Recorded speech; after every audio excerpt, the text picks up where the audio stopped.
Okay, we're back in the garage with the trailer. Today we plan on putting the wiring on, which is the wiring the whole trailer, installing the lights, and making sure they function properly. We are also going to install the spare tire, and we're going to put the winch back together. So stay tuned. Okay, let's start off with the wiring. I know everybody hates wiring. It's complicated. People don't understand it, but I'm going to try to make it as simple as possible doing the wiring on here so we can keep your boat safe when you're towing it to your destination, and that damage won't occur to it. So a few things that you're going to need. I plan on going through the front tongue with my wiring that gets back to the midsection, so you may want to get some fish tape in order to get that through there. Wire strippers, a pair of wire cutters, a pair of crimps for the electrical connection. I purchased some protective sleeve to run the wires through because I just don't like having the bare wires, so I bought some protective sleeve. Obviously my trailer wiring kit, this includes all the lights and all the wiring to do up to, I believe, a 16-foot trailer. This is a 14-foot, so this is essential. I purchased some edge clips. This you'll see during the video. This helps secure the wiring along the frame. I like to use shrink tubing, so I have a couple of options here to be able to melt the shrink tubing, and these are the splice connectors, which are essentially shrink tubing. These will crimp any wires back together, and then you can melt them to make them waterproof, and that's the key to these, is they are waterproof. So with that said, let's get to wiring. All right, I got the kit unpacked, and we can kind of go through what it all comes with. You get your two rear lights. You get two brand new side marker lights. You get your wiring harness. That includes actually both ends, the car and the trailer end. They do give you a license plate bracket, which I won't put on in South Carolina. We don't need license plates in South Carolina, so it probably won't get put back on. And then here's the part I want to address is these wonderful clips. The edge clips in here, by all means use them. That's what holds the wiring up. Please, these things, just throw them away. They are absolutely useless. If you want to have an issue with your trailer going down the road with not having lights flickering, popping fuses, doing whatever, go ahead and use these. Otherwise, if you want to have a hassle-free for as long as possible, take these and throw them away. These do not belong on a boat trailer in water. I personally don't believe they belong anywhere in the automotive industry, boat industry, wherever it is. All these do is cause you issues. They rot, they rust, they compromise the integrity of the wire you're actually splicing them to. This is not a good repair, so we'll leave it at that. So for now, let's go ahead and get our lights mounted on the trailer so we can get ready to run our wiring. All right, now to put the lights on, I want to reiterate one thing, is that these are marine lights. What that means is these are submersible up to a specific amount of feet. I think it's like 10 feet or 13 feet, whatever it is. The takeaway from that is that these are capable of going underwater without taking on water. Very important on a boat trailer because these lights are going to be submerged quite a few times when you're launching your boat. The way you can tell if they are is you can see the silicone that fills in that back hole. These will be the same lights that you're going to buy anywhere else for a regular garden trailer. The difference is they silicone them. These lenses all have rubber seals underneath them. That's going to be the same on your garden trailer. You could just take your regular garden trailer, get some clear silicone, fill it up, make sure it's watertight. You'd be fine. I wanted to replace the lights, and to be honest with you, These weren't much more expensive to purchase these, so I just went and got these. The other thing on there is they do come with a ground wire. You can see the ground wire here. White is your ground. And what this wire is going to do is it's going to make sure that this backlight always has a constant ground coming from your truck. So this one's going to ground that light bulb, that light, this lamp. What I have done on the front of the trailer here is I did go through, grind off the paint, because in order to get a good ground, you got to have a good contact with the actual bare metal. When you put this on, don't worry about pinching the white wire. You're going to pinch it doing it this way, the way I have it. It doesn't matter. It's a ground anyways. It's supposed to be squished between metal. If this gets pinched between metal and it shreds it, better for the ground contact. So mine are pre-drilled because they are the same as what the previous one was. Probably not as good as what I would have wanted them to pre-drill it, but nonetheless pre-drilled. Go ahead and put your nut and your bolt on. And you did see I did have that white wire around that stud, so it's contact on the front of the trailer. Throw your lights on. You want to tighten them down. This one's going to go a little bit tighter because this hole's not quite lined up right. But one thing when you're doing these too, and it's kind of one of my pet peeves, is tight is tight. Over tight breaks things. You don't need to show your strength. The amount of torque you need on these as far as a tensile strength isn't all you can give it. That's good enough right there. Light's not going anywhere. We're good to go. We got a good ground. We got our other wires hanging here and ready for the next portion of it. I'm going to get the other light done and we'll be back in a second. All right, so I got my holes drilled here. These lights are slightly different than the last ones that I had because these had a single hole going through it that with a bolt, and this one has the two mounting points, so I had to go ahead and drill them out. The other thing it had that the other one didn't have is it again has a ground wire attached to it, which is awesome because that's your issue. All your wiring problems on trailers, 90% of the time it comes back to a bad ground. So we're going to utilize this ground again, and I'm going to do the same thing.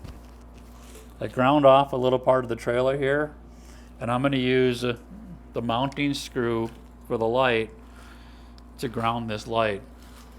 I bought these butt connectors at my local hardware store. I think they may be from Harbor Freight. So I'm going to use this red to red on the crimping tool. So you line it up on the red. Try not to get my finger in there. So if you can see there's part of the wire sticking out. I don't like it in that position. I like it in that position. Part of the wire sticking out. You squeeze it until it pops, and that gives you a really nice double crimp. Cool, cool, cool. These are at Harbor Freight too. Best crimping tool ever. And they're not expensive either, so I highly recommend getting that. So I'm going to take my screw, put it into the hole. It's a little bit tight, but oh well. It's in now. I'm going to put it in there, put my ground on there, get my screw set for the other side. Okay, so I have my screw started in there. I got my ground wire on there. That ground is going to be a solid ground because it's going to bite into the trailer with the threads. It's going to bottom out on here on my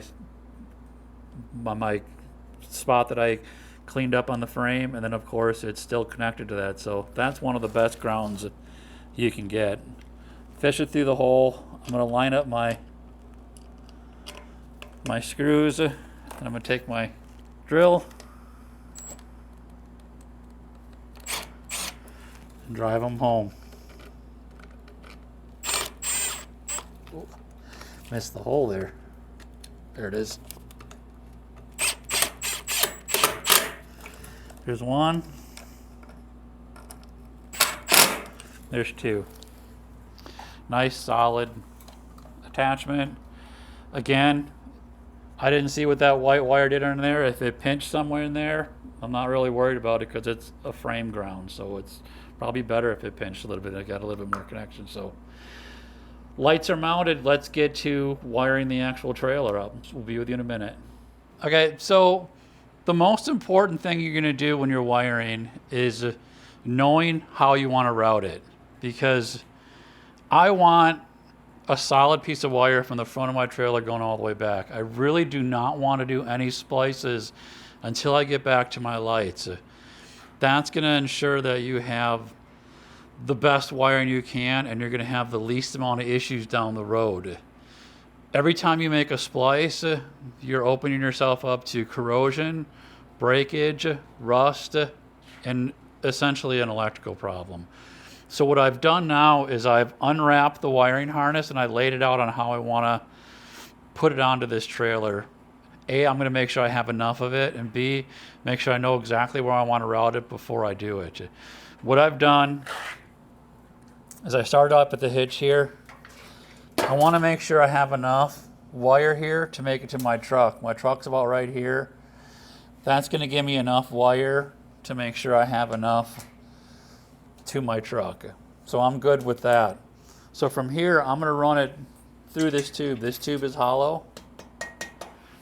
I'm going to run it through the tube, and it's going to pop out right here at this opening.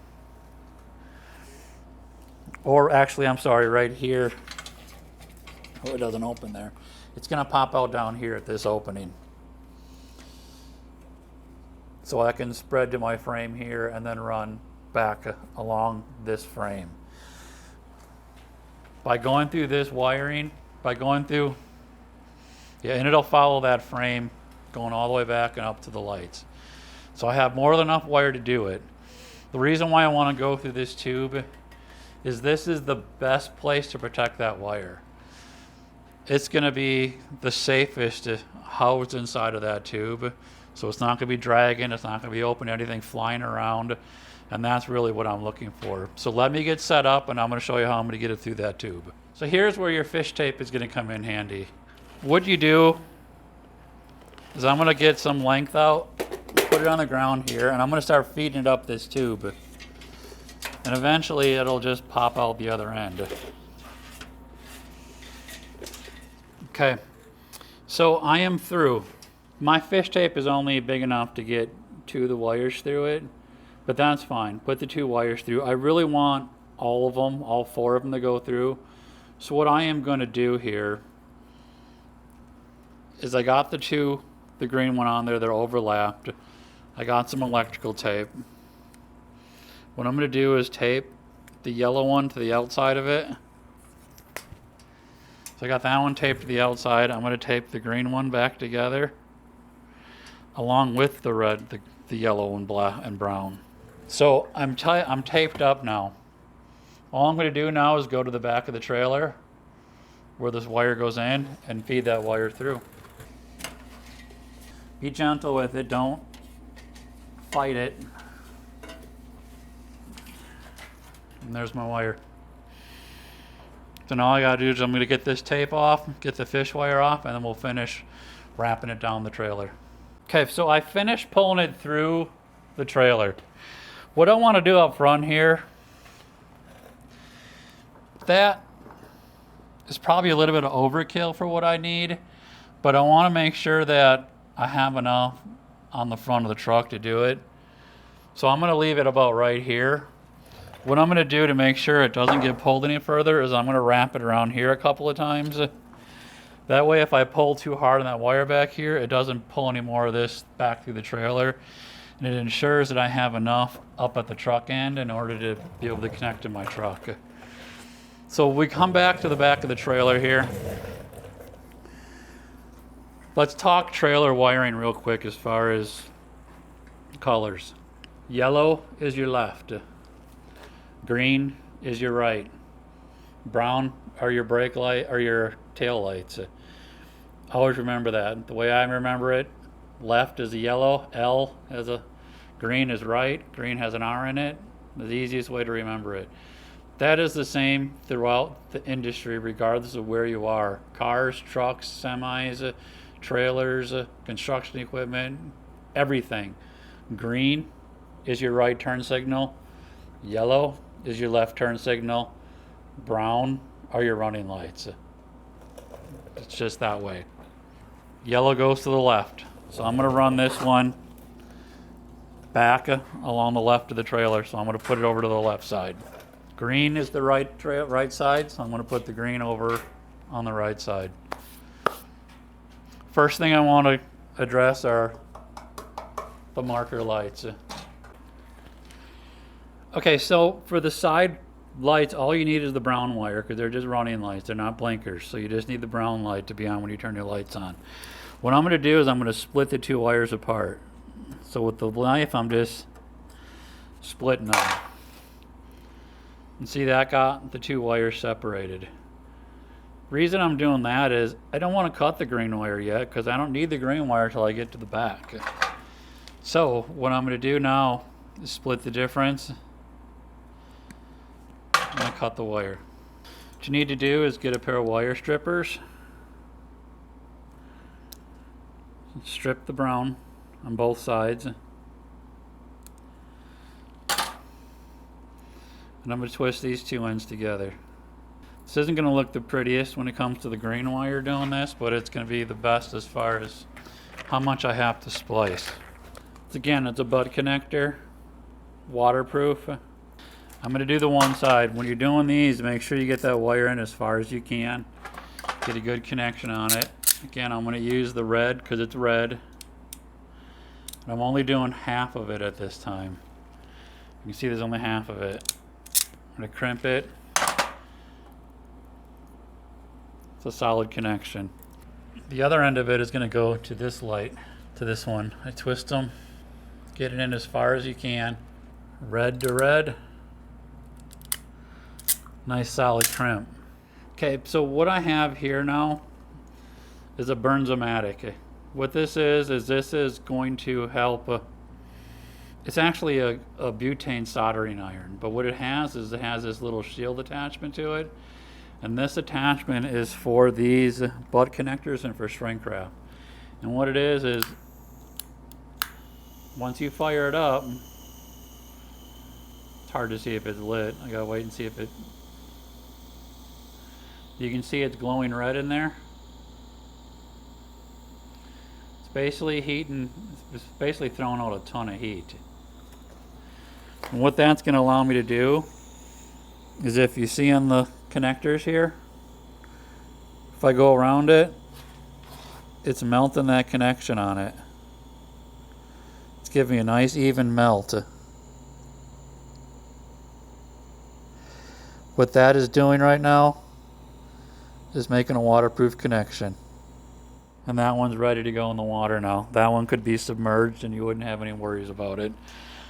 I'm going to go ahead and do the left light, and then we'll be back to show you how I run it to the back of the trailer. I'm using my fish tape again, and I am just feeding it through there. One thing I did notice, if you don't want that splintering on the end, a little bit of heat melts the ends, and then they won't splinter as bad. So I got my tubing, so here's my cable. Double it up and then spread that sheathing right over the top of it.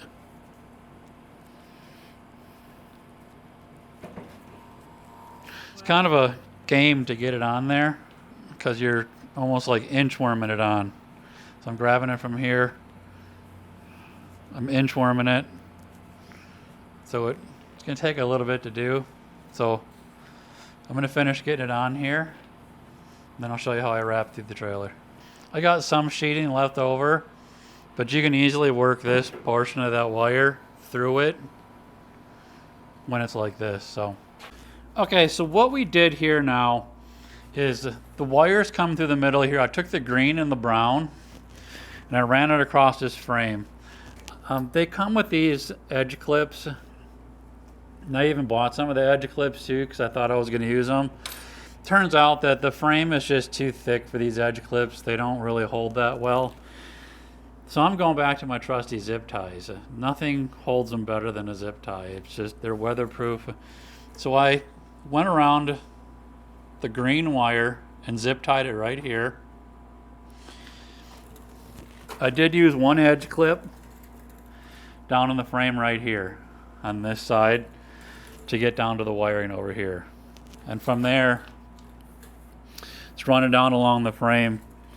There was, on mine, there were pre-drilled holes through the frame here. So it's going through, running under this buckle. There's another hole there, run underneath that buckle. I did zip tie the cable to here. I did get it through this wrap. The wrap, I like having that wrap on there for extra protection, for rubbing or whatnot. I think it looks cleaner. Not the easiest to get in there, but zip tied here. Again, there's a hole in here. He did drill another hole through the frame here to pop out. I've got it zip tied here, and I'm not going to put the final zip tie on until we splice this connection up here and get a solid tape on it. But if you can see, I'll have that protective coating coming almost all the way up to that light. Once that splice is done, it'll come up over that splice, and then we'll duct tape, we'll electrical tape it on the back side. So let me get set up to get this final connection, and I'll be back in a second. Okay, so what I'm going to do here is kind of measure where I want this cut. This you can kind of pull back real easy, get out of the way. It seems like I want this connection right about here. That's where I'm going to do it. Take my cutters. I'm going to cut it. I'm going to pull these two apart. Go ahead and splice my wire. Get off of there. Okay, now I'm spliced. I always twist these so they get a good connection in there. I got my butt connectors.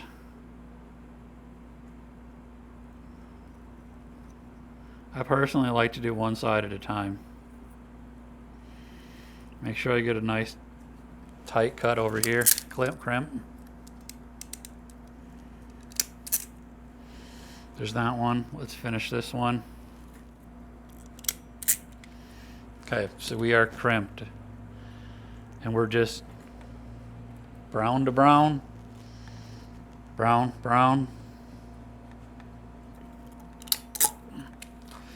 So that one's done. Okay. Make sure this heat shield stays away from it because it will melt too. You can hear once this comes on because it gets like a little whistle to it. So that's a waterproof connection. I want to pull this up as far as it'll go. What I'm going to do is cheat a little bit. I'm going to take these lights off so I can get a really good tape on there. So now I got that light off. Let me get my tape. I do a little bit to start with, without the roll. I'm not the neatest taper in the world, just so you know. Try to get it tight as you can. Now that I got that started,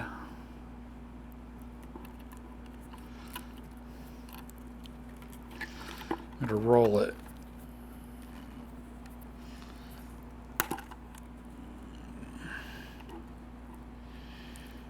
And there we go. Slip it back on. The last thing I want to do, I do not like hanging wires. Hanging wires get snagged. That's the Murphy's Law. Probably could have cut it a little bit shorter. I'll pull a little bit more through here.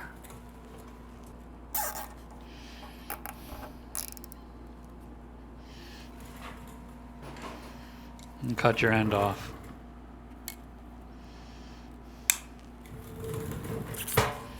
Nice and clean. So I'm going to repeat everything on this side, on that left side, and then we'll come back and I will show you how to test them and make sure they're working without having to hook your truck up to it and all that other fun stuff. So stay tuned. All right, I'm just finishing up the front of it now. I ran out of my other torch, so I'm using this one now. Just fine, just don't concentrate the heat super hot on it. I've been preaching this whole time about the ground. The last thing you want to do, this is the white wire coming off my pigtail. And of course that's your ground. And it's grounded to the trailer right there. So you want to make sure you make that connection so all the grounds that you did back there are going to be good. So we are done.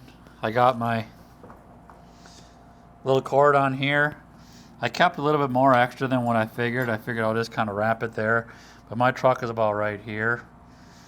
So if I ever have to splice the new one in here, I've got plenty of extra wire to be able to just cut one off and splice the new one in. So wiring's done. So let me get the tools together and I'll show you how to check the wiring and make sure it's all working properly. Okay, so now for the fun part, testing. So this tool I got off of Amazon. I'll put the link down below to Amazon. Once again, like I said, I do get a small commission if you purchase this through Amazon, but I highly recommend this tool. This is going to be part of my arsenal for pretty much everything I do electronically. So when I was a mechanic, these were super expensive. I wish I bought one at that time, but the price tag on was really expensive. This is now really reasonable. But what this is it's a power probe. It's going to apply the voltage that you're going to need in order to test your lights. All you need is a charged battery. So what do? So I got my negative, and I got my positive. You see the tool lights up now. Got 0 volts. On the tool, this would be the ground for it. So this is basically acting as the ground. So we know on the connector here, I got them taped up pretty good. But we know on the connector here, we got white, which is ground, brown, which are the running lights, yellow, which is the left light, and green, which is the right. So I'm going to take my alligator clip and I'm going to put it on that white. So I got my ground.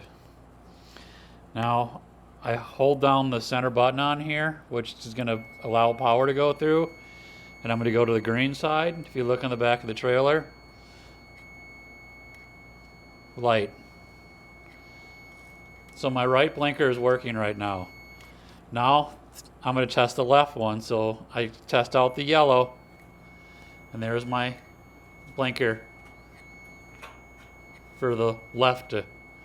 Now I want to try my running lights, so I'm going to go ahead and touch this to the brown. I got both my lights back there, and I got both my running lights running. That's a good connector. So the trailer is 100% wired. Everything is fine on it. And as long as your truck is working right, you're good to go. And the cool thing is because I have it hooked up here, this is even testing the ground on here. So really cool tool. You can do just the opposite too. If you have something that you know is giving you power, if you press back here, so say you hook this up to a power source, say I had one of these had power, I'd hook this up to the power source, and I go backwards, and now it's going to supply a ground to it. So if you think you have a ground problem, you hook it up to power. You can go around, you can plug all your grounds and see if you got a good ground. It's an awesome tool. I mean, it really is worth its weight. Worth the price tag you're going to pay for it. And like I said, this one was super cheap. I love it. So the last thing we're going to do is want to replace the chains. I bought the chain that is just one assembly. Pretty much, I put it through here. I even them out. And I'm going to use the clip. I'm not going to bolt it. Because personally, it doesn't need to be bolted. And I want to be able to get this off in the future real easy. So the clip is holding that chain on there. That bolt, that connection there doesn't do anything structurally for the safety of it. All it's doing is stopping the chain from falling off once it comes out. Once it's hooked up to the trailer, this is a solid piece. The chain can't go anywhere, so all it's doing is just keeping it even there. So I don't like putting the nut and bolt, because honestly I had to cut that one off in order to get it off. It was so rusted by the time you get ready to get in there, and I'm just not a fan of getting down there and cutting them off. So easy peasy. Last thing we're gonna do is we're gonna get the winch put back together. I bought some, I think this is 2000 grit emery paper. Reason being is I'm gonna polish off the paint that I actually got on it. Make sure it's nice and smooth, because after all, it is a surface that needs to be as smooth as possible. It's good. I'm gonna do this side too. They fit pretty good in there, so the last thing I'm gonna do is get in here. Okay, I'm gonna go get some grease. I'm gonna put a little bit of grease on this end. We're gonna pop that back in.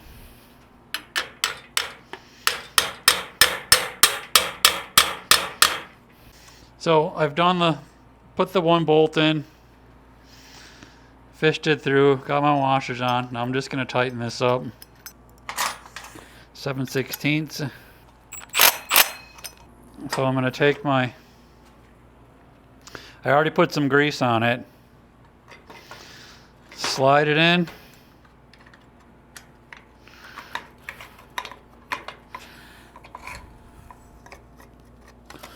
Put the bolt through.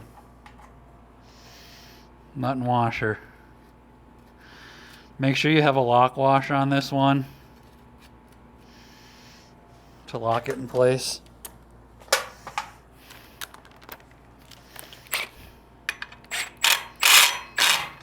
Okay, and then tighten this down. Okay, so then put the handle on.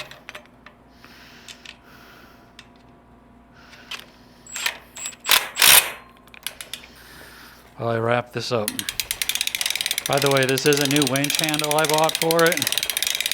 Looser it's getting too now with the grease actually getting in there, so I like it. Alright, to finish up, we're just going to mount the spare tire back on. He had a couple of bolts installed here. I'm just going to go ahead and reuse what he had. It's got a wing nut on one of them that I'm going to put back on and use. The other one, he actually has a nut for it. I don't have a spare wing nut at the time, but I'm going to go out and buy another wing nut to replace that one with. I'm just going to put it on there for safekeeping right now. I'll get another wing nut to put on there beforehand. The other important thing you want to do is make sure your spare tire has air in it, because I did notice that. Let's see what this one is.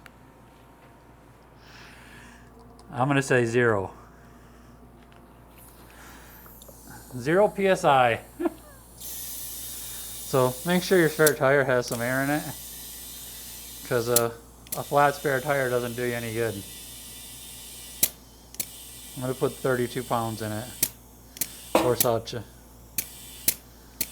You hear it kind of pop? I think the bead just set on it, so it was pretty low.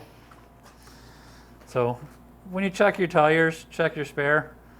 I'm probably gonna, looking at the condition of this tire, it's got some pretty good cracks on it. If you look, I'm gonna see how long that lasts. I'm gonna check out the tires that are on the trailer. So that's not a very healthy tire.